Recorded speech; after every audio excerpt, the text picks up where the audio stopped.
All right, I'll say hello first. Hey, everybody. My name is Adam Hill. I'm an attorney and I practice in the Nashville area. My primary practice area has been in probate and conservatorships and estates and trusts. That's been my world for about 13 years now. And happy to be with you and glad you guys could spend some time with us to talk about what's bubbling underneath the surface a little bit. And look forward to sharing with you all. And if anybody has any comments or questions for us, I understand that the chat is working and operational if anybody has any questions for the group. So look forward to being with you. And thanks, Chase, for having me. Thank you for And I'll coming. follow up to Adam. I'm Brad Bald. I'm a commercial real estate attorney here in Nashville, in-house counsel for Lifestyle Communities. We are a multifamily developer, built coffee shops, gyms, restaurants, and apartment buildings all across the country. Prior to that, I was at a small firm and title company. Been in Nashville for about seven and a half years, and excited to share my story and share some tips that I've learned over the years. And I'll pass it over to Lauren. Hi, everyone. I'm Lauren Castor. I'm one of the Tennessee Lawyers Assistance Program's clinical case managers, and I have a master's degree in clinical psychology from Murray State University. Thanks, Lauren. Thank you all. And again, we just want to welcome and thank everyone who is attending this webinar. As we on the committee were trying to think of helpful ways to be of service to our Tennessee bar community, we thought, my goodness, we all remember the days, or at least I remember the days when I was actively practicing law and felt the holiday stress. And as we talked on the committee, we all started to resonate with the stress of both practicing law and being human during the holiday season. At least for me, on my side, I remember when I was actively practicing civil litigation, and the words motion practice, really came to mind, and the pressure, the stress that I felt. I just think back to those days with summary judgment deadlines and other dispositive and evidentiary motions due before the end of the year. Depositions had to be taken. I had to strategize and find my strategy for depositions. Had to compel answers perhaps to interrogatories, requests for production. And as I look back on those days, I think, my goodness. I mean, even in my body right now as I talk, like my blood pressure has risen. My body has grown tense. My body is remembering, the stress of those days. Oh, and besides that, even when I wasn't practicing law, I was a husband and a father, a son, a brother, a grandson, a nephew. I was connected to all these people who wanted to celebrate holidays with me. And some of my relationships with some of them were all right. Other relationships are really fairly stressful. Just to cut to the bottom line, I often felt that I could never really do quite enough to please the expectations of some of my family. So there I was, in mid-December, for year after year, like juggling all these pressures of legal practice, the financial pressures of it, because I ate what I killed. I wasn't paid a salary. It was up to me to work and to earn. And then I had over all those legal pressures with courtrooms and opposing counsel. I had, my goodness, all these members of my family with all the baggage that entailed. And holidays for me were a mixed bag. And I wonder how many people might be able to relate. I wonder how many people here might understand that feeling of being caught between the rock and the hard place, the legal practice and the family. And over time, I learned how to develop some healthy and frankly unhealthy ways to deal with the stress, the pressure. I think on the unhealthy side, I, as a lawyer, tended to eat too much to manage my feelings, my stress. I tended to drink too much alcohol. I tended, to stuff my feelings and just work through it. And really, I found over the years that those unhealthy ways only compounded my stress. And then more recently in my recovery journey, I've actually found that talking with my therapist, meeting with my recovery fellowship, taking time away from work to connect with other people who are willing to practice some emotional honesty and say, yeah, man, that does feel stressful. I can really relate. I can empathize. I found that those relational connections with other people actually tended to lessen my stress. And I thought, this might be a moment for us just to open a conversation among the panelists, and perhaps Lauren, Adam, Brad, y'all might share some of your experience of holiday stress and some healthy and unhealthy ways that y'all have encountered over the years to deal with it. Sure thing. Thank you, Chase. Let me be the first to jump in, just because I think my experience is going to mirror yours as someone who practices in court a lot. And as you were sharing, I noticed that my own tension was going up. My own blood pressure was going up because I have such a similar experience. And for me, it's not so much in the past. It's literally on my mind for the next 3 weeks. I have depositions that I'm both defending and taking in the next week. I have a trial that is pressured at my client's request to be completed before the end of the year. So I have a trial in 2.5 weeks. So it is an interesting juxtaposition to try and enjoy the happiness of the holidays, but also be one of the more intense points of my calendar for the year. And so it's a mixed bag. It's both trying to enjoy getting things together to express gratitude to friends and family, while also recognizing that I have a contested and heated argument that's coming in the morning. And I don't think that's unique to any of us who practice law, but that's one of the reasons why we wanted to have this time to share about it, to be able to connect a little bit about that commonality that isn't often discussed. So for me, I'd say I had my most difficult time during the holidays when I had experienced grief. So when I had my major personal loss in 2012, I was not healthy. I was not answering my calls. I was not checking my mail. And I was seeing difficult issues pile up in my law practice. And I wasn't well aware enough to know that that's a sign of depression.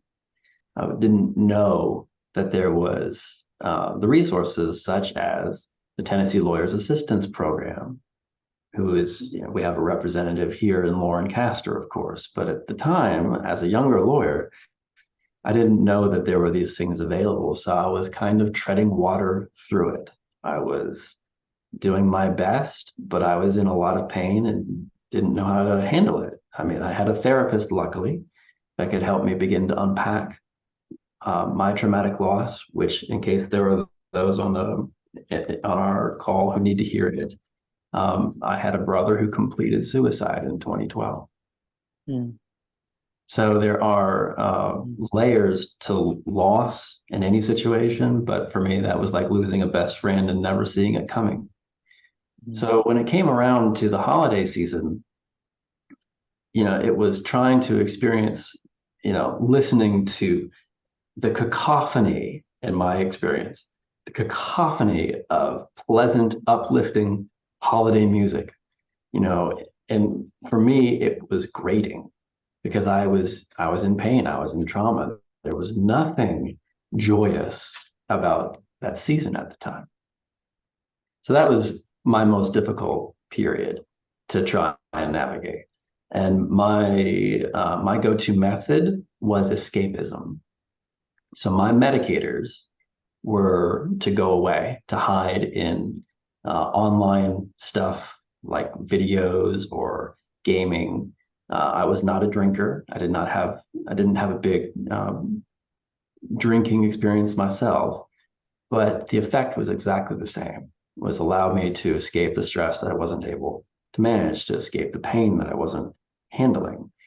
And my law practice suffered as a result, but I couldn't see it because you're not in your best view when you're in challenge with depression or other issues. So I'll just share that over the years, my work has helped, and I do have some tips to share towards the end of our time together, the things that I think are really valuable for people.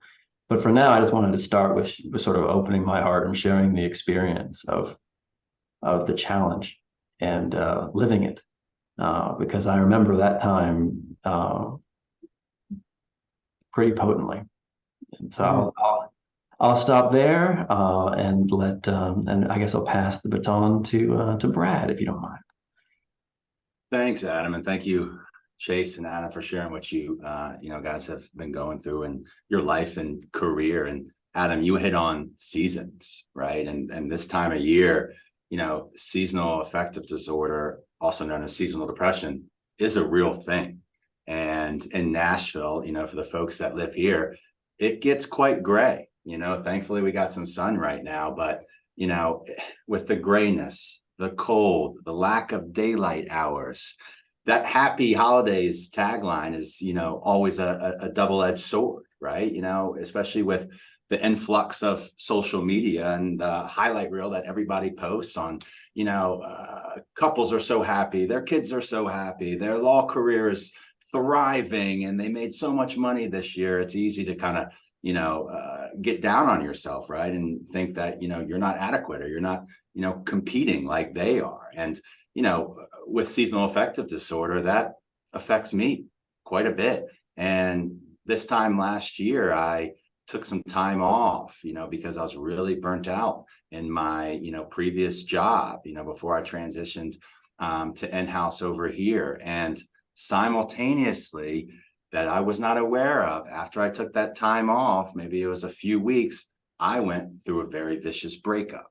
And adding in the solitude that I was already looking towards because of the burnout, I was even more in solitude because of the breakup. Because back to social media, I'm looking around and seeing all my friends and family happy in couples, happy in relationships. So what did that do? That forced me to distance myself further from that. So, for me being a psychology nerd, I'm always, obsessed to do research. And, during that time, I was researching seasonal depression and seasonal affective disorder. And, one of the things that you really have to be careful about is knowing when it goes from, moderate blues to full-on depression, which, Chase can certainly dive in more from a clinical perspective. But, when you start to feel this on a more consistent basis, almost 24 hours a day, that's when you may have to realize, all right, this is maybe more than just seasonal affective disorder, right? This may be full-blown depression. And at that time, if you're not already seeing a therapist, I think it's super beneficial for anybody, any professional, any legal professional, to have somebody to talk to, especially if you're going through these seasons and find yourself in a similar situation. So, for folks that are, out there that are, single, going through a breakup, I'm hoping that the tips that I'll share and our team will share, will help you be proactive during this time. So I'm really looking forward to diving further. And, with that being said, Lauren, I'll pass the torch off to you. All right. Guys, thank you so much for sharing your stories and for your vulnerability. For me, um, I've noticed, and it's been a couple years, but so a few years ago, I started having panic attacks at larger gatherings, specifically family gatherings. And I think a lot of it was that pressure to do more, to be more, to achieve everything I could possibly achieve. And so I started having panic attacks on family vacations, family reunions. So I had to start learning some skills to cope with that. And of course, one of the more unhealthy skills I picked up was overeating and over exercising. But some of the healthier skills that I've learned, box breathing is one of my absolute favorites, and using physical touch to help calm yourself down. So people can use one hand or the other. For me, it's my left hand on a collarbone, and using that warmth and that pressure to help ground yourself and steady yourself has just been so changing for me personally. And yeah, I think those are the two biggest healthier coping skills that have helped me.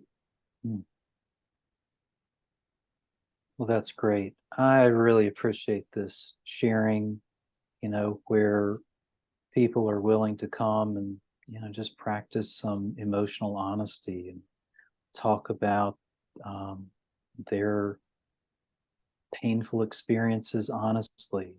We can connect, we can help, we can heal. As I was listening, I just remembered how alone I felt with all of my professional stress and pressure, and the legal field is a lonesome field. I mean, each of us individually, singly, bear legal duties to our clients and to the courts, and no one can fulfill them but us. And if we undertake to represent a client, like, we have to do it. And that can really, in a sense, isolate us in our own experience of practicing law. We can really feel all this pressure mounting on ourselves, and we can feel very alone in the world. And perhaps, as Lauren was indicating, we can also feel, a lot of stress, anxiety, pressure, even with the people that we claim to love the most and who claim to love us. And perhaps, we all intend the best for our families, and yet family has its own way of becoming stressful. So I really want us, as panelists and as listeners, attendees, perhaps just to take a human moment and be present with ourselves just for a human moment. Perhaps even feel compassion for the pains that we feel that are real in our lives right now.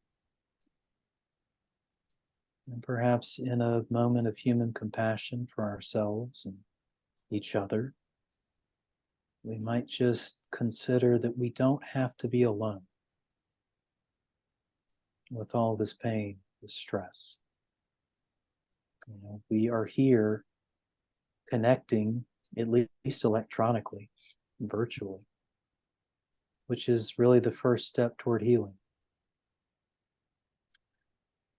That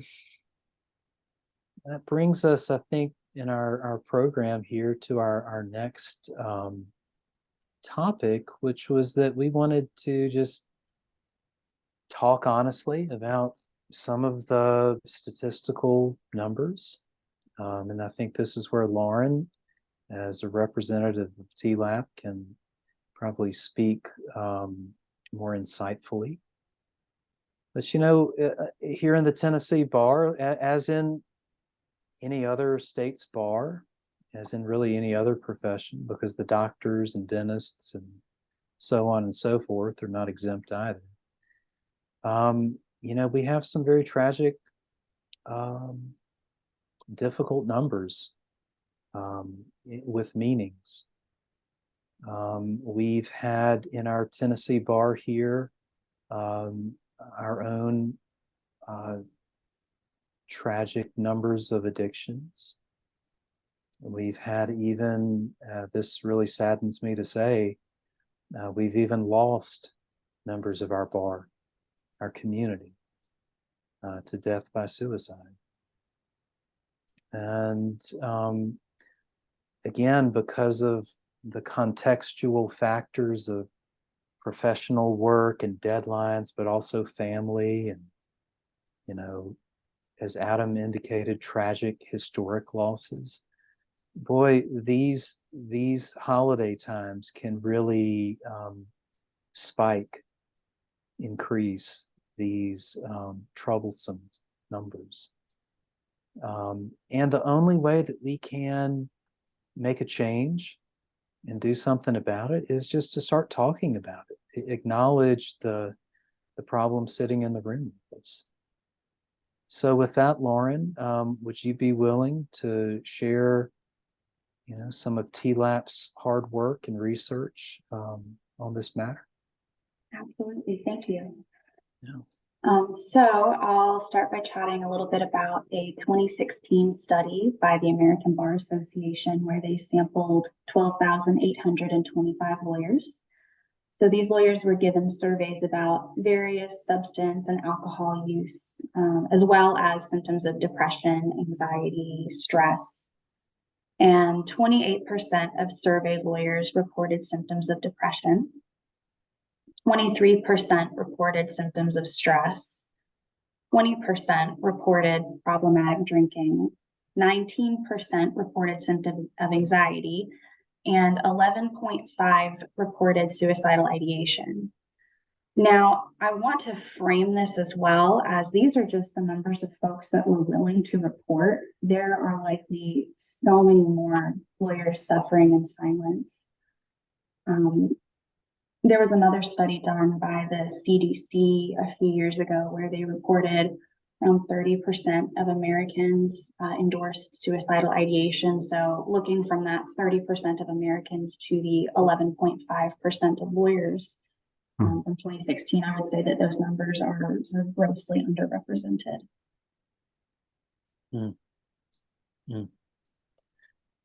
Yeah, thank you, Lauren. And the numbers speak for themselves. The numbers have, evidence, proof supporting them. But I would just offer that I would share anecdotally, that I agree that these numbers are probably vastly underreported. I have personally worked with and against lawyers who have struggled with alcoholic addiction, sexual addiction, addiction to work, and would never, gambling addiction, and would probably never admit that they have any addiction. And the reasons for that, are probably not too difficult to discern. When, we have ethical rules allowing us to represent clients so long as we are both physically and mentally fit to work with our clients, and then to admit that we have an addictive problem, it poses a very real threat, perhaps to our licensure, to our right to practice or privilege to practice law and earn an income. But then there's also another, more personal, internal layer to that, which I believe goes under the word, the emotional experience of shame. We don't like to use that word. It is a grossly uncomfortable word. If anyone has been listening, though, to some of the self-help dialogue in the country from people like Brene Brown, we know that we can heal from it if we can learn to talk about it. As a clinician, as one trained in psychotherapy who practices it, I will say this about the rate of addiction. Addiction is a compulsive relation to an addictive agent which manages emotional pain, or perhaps physical pain as well, but at least emotional pain in the short term. And so the material point here is that if one is listening and one might be even in a moment of honesty saying, oh, maybe I have an addictive process. People struggling with addiction are hurting people. They are struggling. They are bearing the emotional pain of tragedies, traumas, stress, anxiety, depression. And often our addictive processes only escalate, only worsen that suffering. So this might sound heavy because it is heavy. And yet, in our country, we've learned how to talk about unconscious bias. In the jury box, we've learned how to talk about systemic racism. We've learned how to talk about gender inequality. We've learned how to talk about in our national dialogue quite a lot of really painful stuff. So I think that we are strong enough to talk about the ways that our own lawyers here in the Tennessee bar are struggling. And the more that we can talk about it, the more we can invite our members of our community to come into healing. I'm just curious, Adam, Brad, Lauren and I have shared our 2 cents. Do y'all have any insights, any comments to offer? Oh yeah, I just wanted to jump into that part of the conversation about underreporting. What are some of the factors there? The first thing I heard when I was listening to Lauren read her stats, of course, as I started analyzing the question.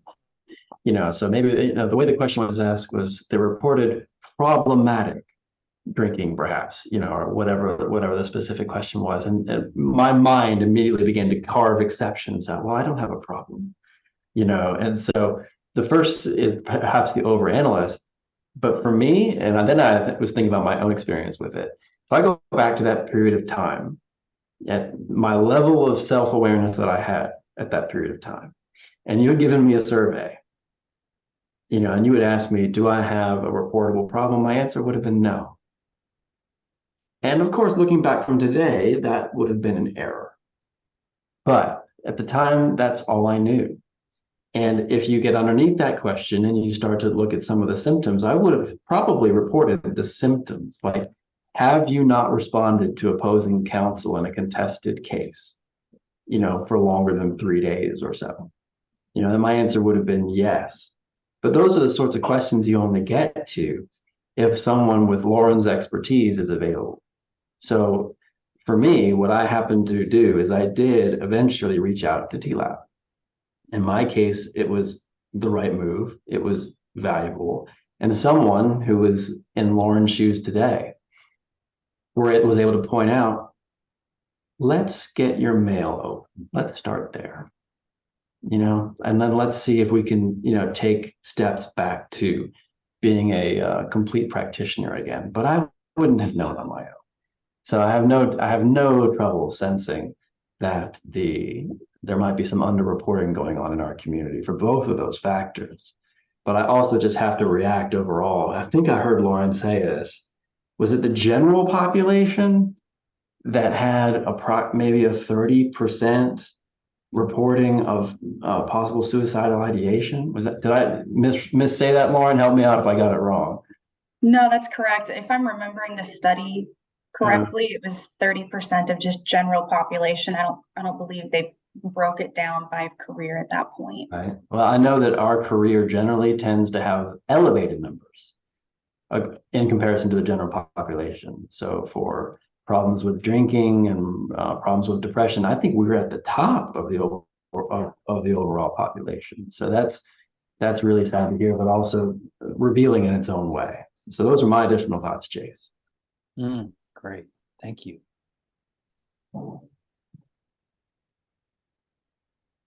Yeah, and I'll throw in, in addition to, starting with the tips, one of the things that us as lawyers, we kind of train ourselves into thinking the stereotype of, the wealthy guy, gal in a suit, right? And what does that person do, especially around the holidays? They have a cocktail. They have a cocktail during the day, like the Mad Men scene, right? Mad Men, the show, where they have bottles of alcohol everywhere. People watch Suits. I go up, I'm at a bar, I'm at a restaurant, and I tell people I'm a lawyer. First thing they say now with the popularity of Suits is like, oh, like Harvey Specter, you're like the guy from Suits. And the thing is like that stereotype, kind of gets ingrained in our mind. And especially for me, that, when we have all of these holiday events, we have all of these parties, subconsciously, you should have a cocktail, right? You're telling yourself, all right, I need to have an old fashioned. I need to have a whiskey on the rocks. I need to have this drink just because I'm kind of living that Suits entourage lifestyle. And you have to be self-aware. And to add into that, for a personal story with me, is going through seasonal affective, disorder and seasonal depression. All of that can really, really take a toll on top of drinking throughout this season. So one of the first things on my list, and Chase and team, are you guys okay if we jump into the tip section? Sure. Yeah, that's fine. Yeah. So I sound, like my mama here, and taking your vitamin C's. Now, this time of year, I promise you, I always get sick, whether that's for 4 days, 5 days, or 7 days. I'm always knocked down with something. But this year, I said, we're going to have a change. So if you guys have airborne, I don't know if you can see it right here, but I take 2 of these capsules, dump it in the water every single day, and knock on wood, I have stayed healthy. Because if you add in the grayness, the cold, the last thing you want to do is get sick. Nobody likes to get sick, through any season, but especially during the holiday season. So I think vitamin C is absolutely crucial. And one thing I want to say on top of that, to my next tip, is set healthy boundaries. I talked about parties. I mean, you have to realize, how many ugly sweater parties can you go to? How many law firm parties can you go to? How many family events? You have to say no. And this is coming from somebody who's often a yes man. I always want to go out and entertain. I always want to, people please and try to be the life of the party. But at the same time, I have to look back and say, is this event really necessary? Do I have to go to this party? Do I have to go out Friday and Saturday just because it's that time of year? And you really got to look back and say, all right, what's truly important? What are the really things that I can say, you know what, I'm going to go to that, or sorry, I missed that. And that's okay, because I could reach out to a friend of mine that has a law firm and they're having a big holiday party. I could say, hey, Johnny, I'm sorry I can't make the party, but top of the year, let's grab coffee, you and I, right? Like, that's okay too. So I think as we're going to be super conscientious of that, we don't always have to be on. And as lawyers, we're often trained to always be on, always be sharp, always be entertaining, always be intelligent. And that can get overwhelming, especially during this time of year. So, I'll let everybody else jump in, and then I'll throw some extra stuff in after that. Yeah, great. Thank you, Brad. I also would, as I listen and just consider our comments so far, I'm curious to ask for a little feedback from our listeners, our attendees.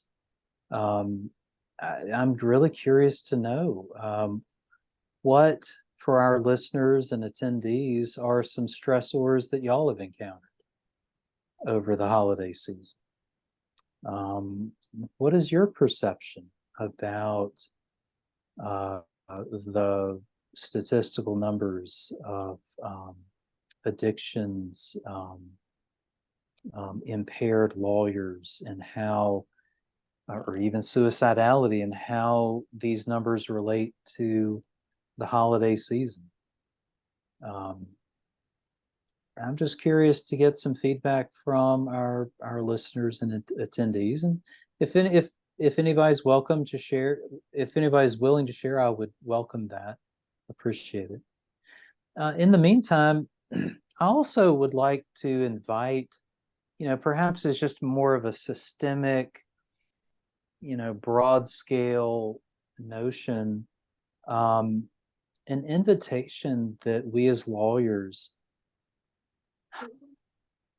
practice perhaps double vision. We can see our in our adversarial system, we can see our opposing lawyers as merely these hostile, nameless, faceless enemies that have to be, conquered or defeated.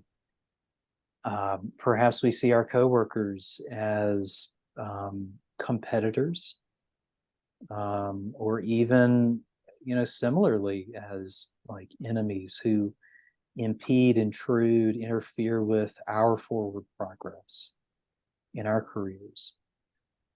And when we do that in the adversarial system, we lose something. We lose the second sight, the human sight, that the person, the opposing counsel, is not just a lawyer, but a human who feels emotion, who feels stress, depression, who has a story, who was born into a family, who has suffered traumatic experiences of his or her own, who, occasionally might need grace, might need a caring, kind word. I mean, perhaps each of us, perhaps we've shared, at least my experience, that like I've known of coworkers and opposing lawyers who were struggling.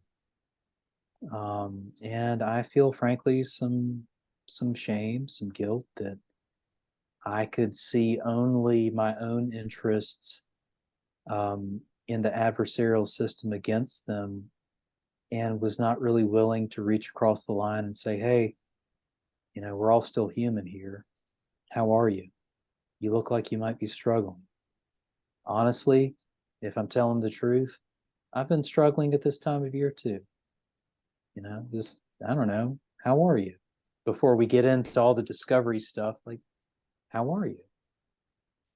I wonder what we could do in the Tennessee bar to change our numbers if we bring a little more humanity into the practice of law. With that, yeah, let's open the floor to a little time for sharing helpful tips. Let's see, Adam, Lauren, would y'all like to share any helpful tips for dealing with holiday stress? I'd be happy to, and I have a good list here. So listeners, take whatever feels right and ignore the rest. Some of these ideas won't be for you, but it's all good. And hey, anything helps in my view, and happy to share them. These aren't from an expert. These are just from, my experience, and we'll see how this goes. So, all right. So I've mentioned already that we have my primary experience has been with grief during the holidays. So if other people are experiencing that, there is a resource called a blue holiday or a blue Christmas type of holiday event that is usually run by retreat centers or by churches. So what is this thing? It's a place of community to get together and have not an over-the-top flamboyant happy days holiday experience. It's a more muted, somber, but yet reflectful experience on the holidays. And I have found those to be quite powerful if they are available in your area. So look for those. If you see the term blue, that's what it means. It's oriented towards perhaps those who are experiencing grief or loss during the holidays. And I also have to mention recovery communities. For me, this has been the most powerful resource, but not limited to the holidays, but really throughout the year. And the primary one that I personally attend is called the Adult Children of Alcoholics and Other Dysfunctions Group. It's short for ACA. ACA is a 12-step oriented anonymous program that has programming in the vast majority of cities across the country.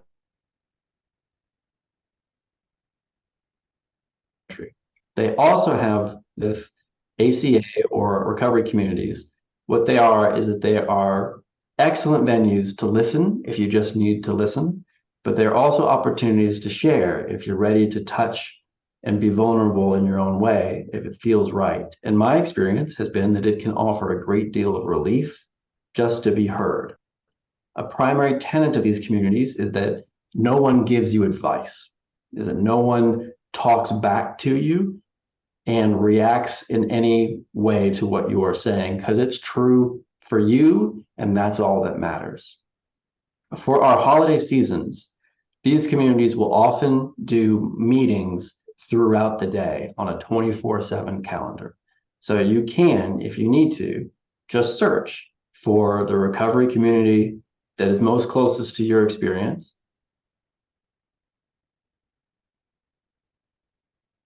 And join one. But the round-the-clock events are done at the holidays.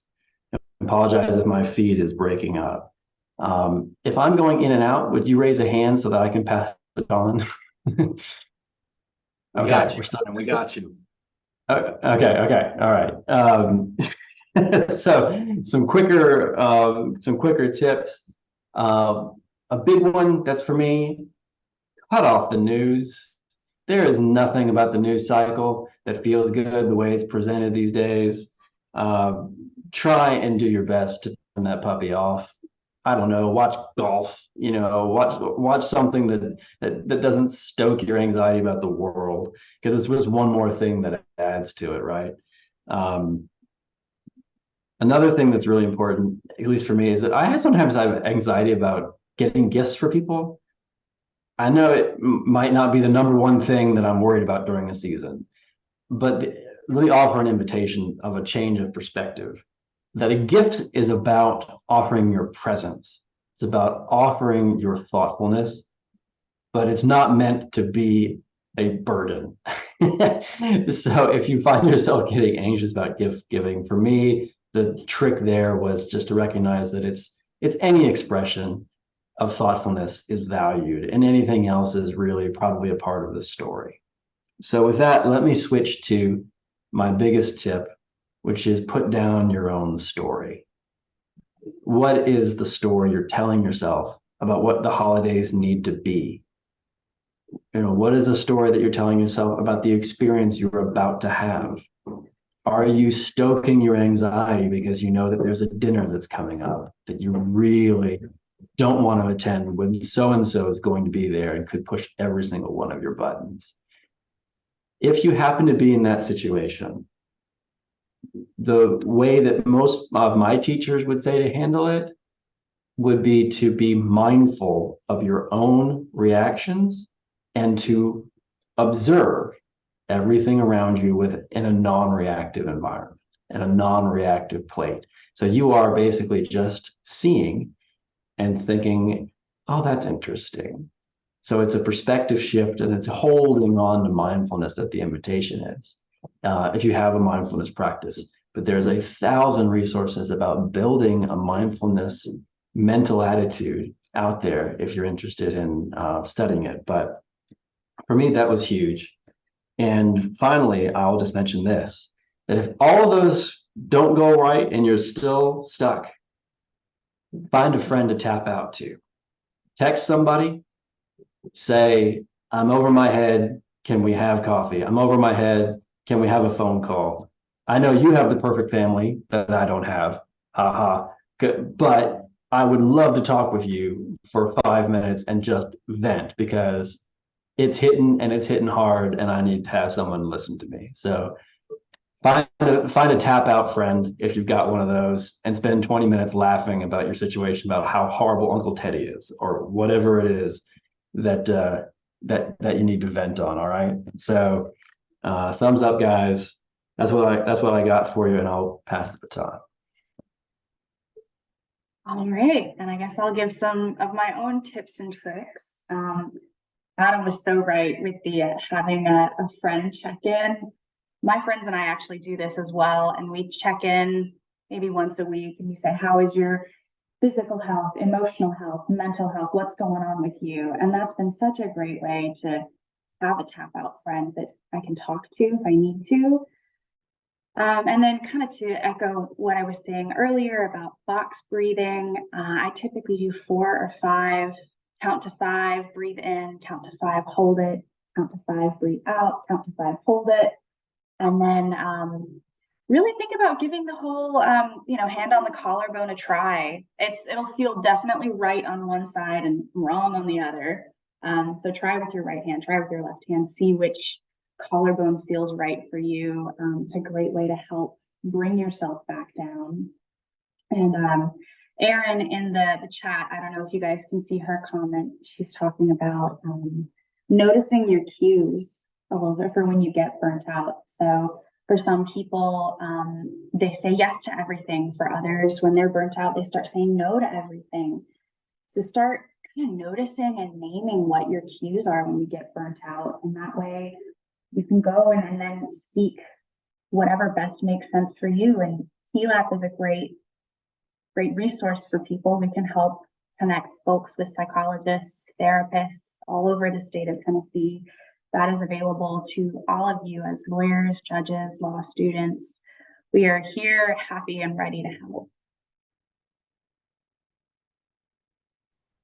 Well, thank you all. I mean, these have been some really great comments.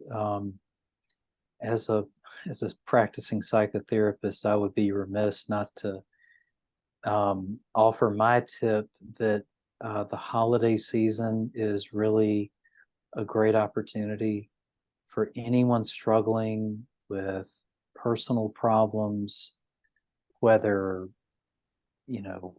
internal problems like depression, anxiety, panic attacks, things like that, or more relational problems with a difficult parent, a difficult spouse or partner, a difficult child, or professional problems like burnout. This is a great time to come and explore your therapeutic opportunities. In human neurobiology, we all are built to attach and make relationships with significant others, people who are significant to our lives.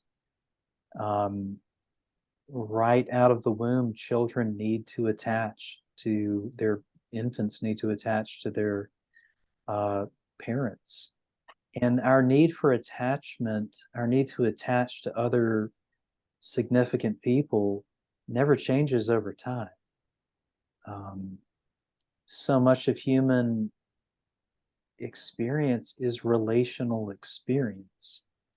And while our relationships are both necessary to our lives, they can also be sources of wounding, sources of pain. And this is where we can come into a therapeutic process with a therapist and start to explore that wounding and start to get relief and healing. And if you're like me, for many years, I said, oh, that's for weak people, losers. That's for people who, don't know how to deal with their stuff. And that's a very common sentiment, but also consider that we all have ways of dealing with our stuff, right? Some of those ways, again, are healthy. Other ways are really quite harmful to ourselves over time. For example, I always knew that I could eat an extra helping of I don't know, mashed potatoes at the holiday season, and that would relieve my anxiety. You know, just that satisfaction of something delicious and warm in my stomach helps my anxiety become calmer. Bourbon helps my anxiety become calmer. Notice that we all have these ways of managing our emotions that are non-relational. They have to do with substances like food or drink, or money, or behaviors like gambling, pornography. In therapy, we actually get to fulfill our human need to attach to another person who can hold our emotional pain and help us regulate it. And that really is the special benefit of therapy. So I would invite anyone struggling really to seriously consider at this time of year connecting with a therapist, in addition to Adam's idea of the Recovery Fellowship. And with that, we have just a few more minutes left. This might be a good opportunity to take any questions, any answer. You know, we could try to answer any questions. So if our listeners and attendees would like to pose any questions for us, we would love to do our best to answer. Perhaps as we wait for any questions in the meantime, I would love to hear from my co-panelists. Do y'all have any last closing ideas, any last thoughts or feelings before we close? Yeah, Chase, I want to throw in one thing, and I want to sound like every, motivational speaker and author out there, is the cliche of gratefulness, right? Every single day, they say, write 3 things that you're grateful for. Now I'm going to take that on, to the next level. And something that I was reading about online that I'm going to do this year is create an end of the year success list. We can get very negative around this time of year, especially if you're at a big firm billing. You say, I could have done more here. I could have had more clients here. I could have made more money here. But at the same time, when you're doing that, you're neglecting a lot of good stuff that's happened. And sometimes we can forget about that. So if we go down and list 5 to 10, 15, however many you can come up with, I think that'll be so impactful to look back and say, you know what? This year was pretty darn good, as negative and sad and depressed that I may feel during this holiday time, I can say cheers to 2023. It was a great year. So in terms of, being grateful, create that end of the year success list. I can't wait to see how that helps me. And, I encourage everybody to do that as well. Great. Yeah, great content there, Brad. Thank you. I got a second, Brad, and I had something similar in mind, but for me is in the context of actually getting through whatever your stressor event is. And so if you begin to take, for example, a mini gratitude list, that's perhaps the micro version of the macro year expression of gratitude. You can be grateful that you have a warm cup of tea, or you can be grateful that you have a roof over your head, and you can be grateful that you have this messed up family to have a conversation with, right? There's all sorts of fun things that you can be grateful for, which really helps. I hate to say the word, but it just helps the way our attitude is towards it is that we experience. And that is one of the few things that we really can control. It's like our reactions, our expressions, our mental conversation about it all is absolutely in our control. And we have that opportunity to be aware of it. And good luck. I wish you all well, sort of tapping that up a few notches this season, and maybe just having a little bit more grace for each other is always welcome as well, if I see you out there in the practice. So thank you guys for being with us and spending some time with us today, and we hope you found it valuable. Yeah, thank you, Adam. Lauren, any last ideas?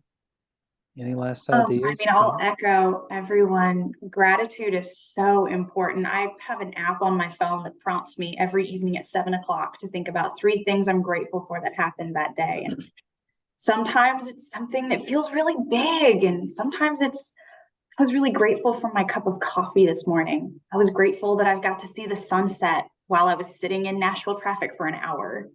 And sometimes I'm so grateful that I work with such great people.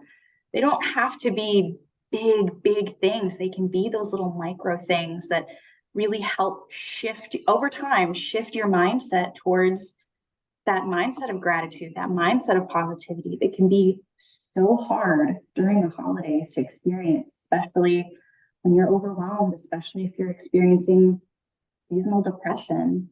I mean, these are difficult things, and sometimes it's important to take a moment and take stock of what's good. Yeah. For my last tip, I would want to offer spirituality. That can be a loaded term for many of us who come from overbearing religious backgrounds where we've been burned by religious leaders, and that pain is very real. It is a part of my story too, and yet the pain that we've suffered from, you know, oppressive, abusive religious systems can also disconnect us from our own authentic spirituality. This time of year is one where we might wish to reach to our own, to reach to the spiritual power greater than ourselves that feels right to us, that most authentically connects to us, and that helps us to heal and become wholer selves. I'll also say in our last minute that if you're going through anything painful, anything difficult at this time of year, you are only human. You're having human feelings, and your feelings matter. You don't have to be alone with your pain. You can connect with others who care. Here at the Lawyer Wellness Committee, we do this work because we care. And nobody has to be alone. Connecting is the first step toward healing. So with that, I want to wish everybody a very healthy, safe, and happy holiday season. And I hope to see everyone again in the new year.